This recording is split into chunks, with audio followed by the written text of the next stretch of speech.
Hello વિદ્યાર્થી મિત્રો, આપણે જોવાના છે F5 બીકોમ સેમ 1 સ્ટેટિસ્ટિક ના ટૂંકા દાખલા, જેમાં પ્રથમ દાખલો આ મુજબ છે, જે 2 માર્કમાં પરીક્ષામાં પૂછાય છે. રકમ છે 3, 9, 16 અને 27 નો ગુણોત્તર મધ્યક શોધો. તો ગુણોત્તર મધ્યક એટલે શું કહેવાય? જી કહેવાય. તો ગુણોત્તર મધ્યક તમે શબ્દમાં લખો તોય વાંધો નહીં અને સિમ્બોલ લખો તોય વાંધો નહીં. ગુણોત્તર મધ્યક એટલે જી, જેનું સૂત્ર આવે છે વર્ગમૂળમાં. શામાં આવે છે? વર્ગમૂળમાં. વર્ગમૂળની બહાર લખવાનું છે n અને અવલોકનો કેટલા છે? 3, 9, 16, 27 ચાર અવલોકનો છે. અવલોકનો એટલે આપણે એને x1, x2 અને x3 થી ઓળખીશું. તો ચાર અવલોકનો છે, તો ચાર અવલોકન આપણે લખીએ.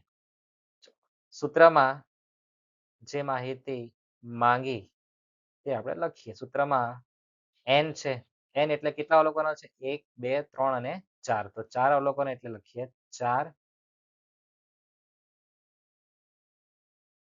ત્યાર પછી x1 નો જવાબ છે 3 ગુણ્યા x2 નો જવાબ છે 9 ગુણ્યા x3 નો જવાબ 16 છે અને x4 નો જવાબ કેટલો આપેલો છે? 27. ચાર અવલોકનો છે, ચારોની કિંમત આપણે લખી દીધી.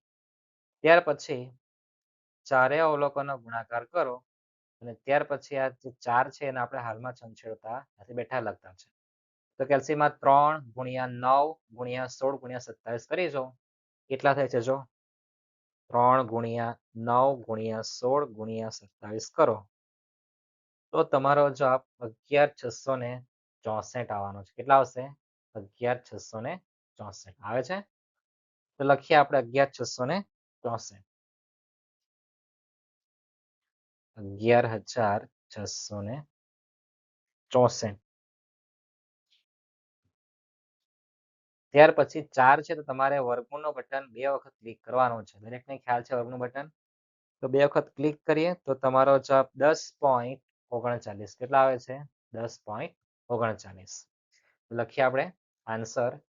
ગુણોત્તર મધ્યક એટલે આપણો જી, એનો આન્સર જે આવે છે 10.39. કેટલા આવે છે? 10.39. તો આ આપણો ગુણોત્તર મધ્યકનો જવાબ છે. ઓકે, ધન્યવાદ. નેક્સ્ટ 2 દાખલા મળીએ.